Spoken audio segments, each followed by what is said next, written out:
ሰላም ጤና ይስጥልን። ዓለምን ያስደነገጡና ኢትዮጵያን ግራ ያጋቡ ጉድ የሚያሰኙ መረጃዎችን ይዘን መተናል። በመጀመሪያ መረጃችን በሚሊዮን የሚቆጠሩ ኢትዮጵያውያንን ተስፋ ያስቆረጠው የአሜሪካ ውሳኔ፣ ኢትዮጵያ ለምን ከአጓ ውጪ እንድትሆን ተወሰነ?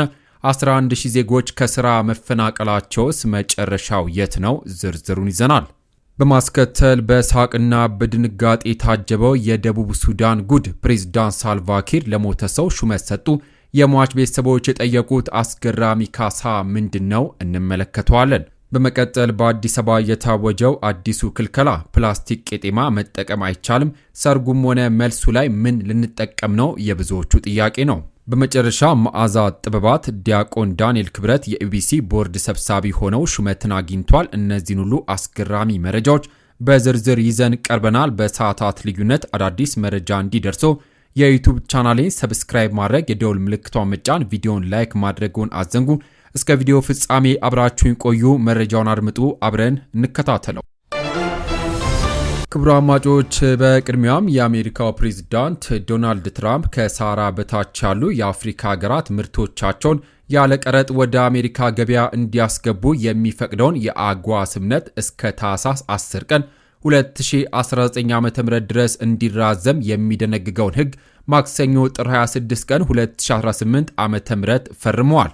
የውሳኔ ስምምነቱ ካበቃበት መስከረም 2018 ዓ.ም ጀምሮ ወደ ኋላ ተፈጻሚነት እንዲኖረው ተደርጎ የተራዘመ ቢሆንም ኢትዮጵያ ግን በሰሜኑ ጦርነት ምክንያት እገዳው ባለመነሳቱ አሁንም ከጥቅሙ ውጪ ሆና ትገኛለች።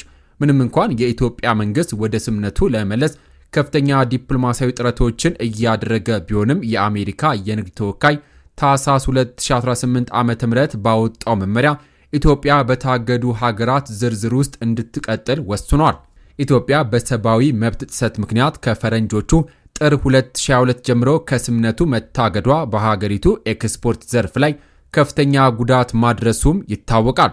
በተለይም በጨርቃ ጨርቅና አልባሳት ዘርፍ ላይ የተሰማሩ የኢንዱስትሪ ፓርኮች የውጭ ገበያ ዕድላቸው በመቀነሱ ምክንያት ወደ 18 የሚጠጉ የውጭ ኩባንያዎች ስራቸውን አቁመው እንዲወጡና ከ11500 በላይ ዜጎች ከስራቸው እንዲፈናቀሉ ምክንያት ሆኗል። የፕሬዝዳንት ትራምፕ አስተዳደር ስምምነቱን ለአንድ ዓመት ብቻ ማራዘሙና አሜሪካ ትቅደም በሚል መመሪያ አዳዲስ የገበያ ተደራሽነትን መስፈርቶችን ማስቀመጡ ኢትዮጵያ ወደ ስምምነቱ ለመመለስ ለምታደርገው ጥረት ተጨማሪ ፈተና ሊሆን እንደሚችልም እየተነገረ ይገኛል።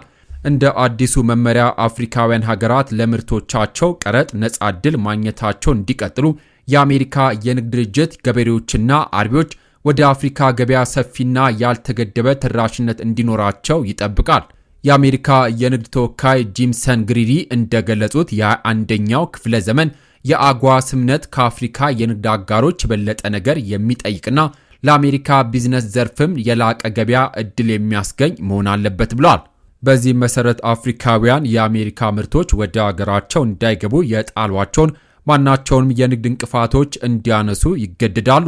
ምንም እንኳን ይህ አጭር ጊዜ ማራዘሚያ ለአፍሪካ ላኪዎች የተወሰነ እፎይታን ቢሰጥም የስምምነቱ ጊዜ ለአንድ ዓመት ብቻ መሆኑን የጠቆሙት አዳዲስ መስፈርቶቹም ለረጅም ጊዜ የንግድ ዕቅድ ለማውጣት አዳጋች እንደሚሆንባቸውም የዘርፉ ባለሙያዎች እየገለጹ ይገኛሉ።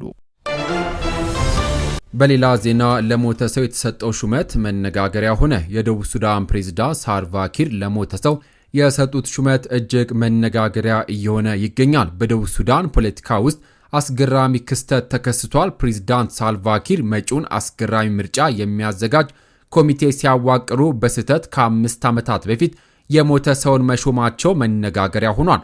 ጉዳዩ ግን በመሳለቅ ብቻ አላበቃም። የሟች ቤተሰቦችም የካሳ ጥያቄን አቅርበዋል። የፕሬዝዳንቱ ጽህፈት ቤት ቃል አቀባይ ማክሰኞ ዕለት በሰጡት መግለጫ የቀድሞ ተቋሚ ፖለቲከኛ ሲቲዋርድ ሶርቢያ ቡዲያ በዝርዝር ውስጥ መካተታቸው አሳዛኝ የአስተዳደር ስህተት መሆኑን አምነዋል። ግለሰቡ ከዚህ ዓለም በሞት ከተለዩ ግማሽ 10 ዓመታት ቢቆጠሩም ስማቸው ግን በፕሬዝዳንቱ አዋጅ ላይ በክብር ተጠቅሶ ወጥቷል። ኖር ሬዲዮ ከቢቢሲ የወሬ ምንጭ ባገኘው መረጃ የሟች ቤተሰቦች ባወጡት መግለጫ መንግስትን ክፉኛ ወቅሰዋል። በእኛ ባህል የሟችን ነፍስና መንፈስ ያለ ቤተሰብ ዕውቅናና ፈቃድ መጥራት ወይም መቀስቀስ በፍጹም ተቀባይነት የሌለው ድርጊት ነው ማለት መንፈሳዊና ስነ ልቦናዊ ጉዳት እንደደረሰባቸውም ገልጿል። በመሆኑም መንግስት ለዚህ ስህተቱ ተገቢውን ካሳ እንዲከፍላቸውም በይፋ ጠይቋል። ይህን ተከትሎ ፕሬዝዳንት ሳልቫኪር በደረሰው ስህተት የተቆጡ ይመስላል። ምክንያቱም በዝርዝር ባይገልጹም ሁለት ቁልፍ ባለስልጣናትን ከስራ አሰናብቷል።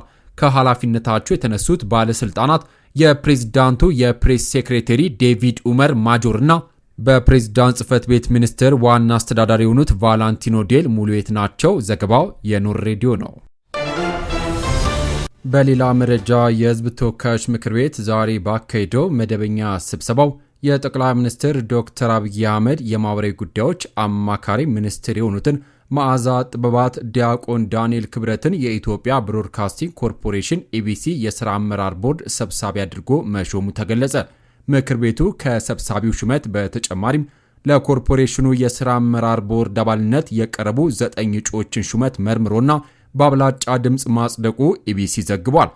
በዚሁም መሰረት በቦርድ ውስጥ በአዲስ አባልነት የተካተቱ የኢትዮጵያ አርቲፊሻል ኢንተለጀንስ ኢንስቲትዩት ዋና ዳይሬክተር ዶክተር ወርቁ ጋቸና፣ የጤና ሚኒስትሯ ዶክተር መቅደስ ዳባ፣ የቱሪዝም ሚኒስትር ዴታው ዶክተር እንደገና አበበ፣ የሰላም ሚኒስትር ዴታው አቶ ቸሩ ጌታ ገነነ እንዲሁም የቀድሞ የኢትዮጵያ ብሮድካስቲንግ ባለስልጣን ዋና ዳይሬክተር ዶክተር ጌታቸው ድንቁ መሆናቸው ታውቋል።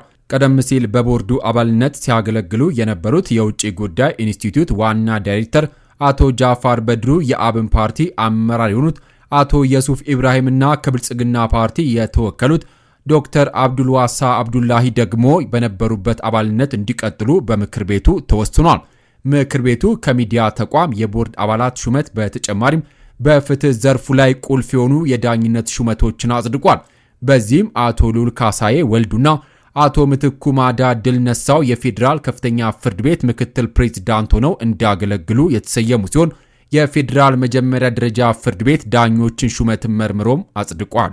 በመጨረሻም የፕላስቲክ ቄጤማ ጥቅም ላይ እንዳይውሉ ከተከለከሉት የፕላስቲክ ምርቶች ውስጥ እንደሚካተት ተገለጸ። በሀገሪቱ እየተገበረ ባለው የፕላስቲክ አጠቃቀም ክልከላ መሰረት የፕላስቲክ ቄጤማ ማምረትና መሸጥ የተከለከለ መሆኑን የአዲስ አበባ ከተማ የአካባቢ ጥበቃ ባለስልጣን አስታውቋል።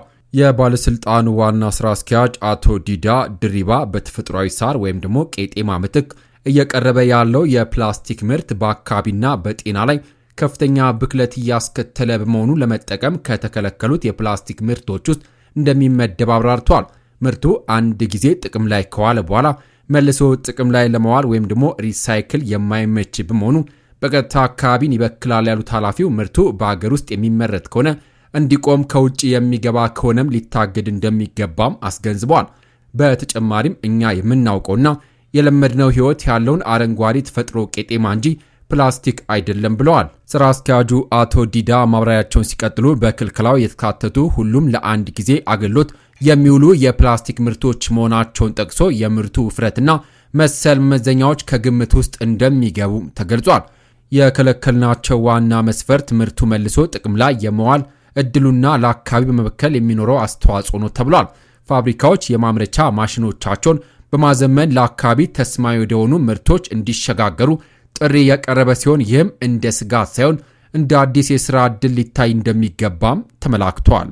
ክቡራን የዩቲዩብ ቻናል ቤተሰቦች የሰዓቱ መረጃዎች እነዚህን ይመስሉ ነበረ። በአንድ በኩል የኢትዮጵያ ከአጓ መታገድና የሺዎች የሥራ ማጣት እጅግ አሳሳቢ ይሆናል። በሌላ በኩል ደግሞ የደቡብ ሱዳን አስገራሚ ሹመትና የአዲስ አበባ የፕላስቲክ ቄጤማ ክልከላ አዳዲስ መነጋገሪያ አጀንዳዎችን ፈጥረዋል።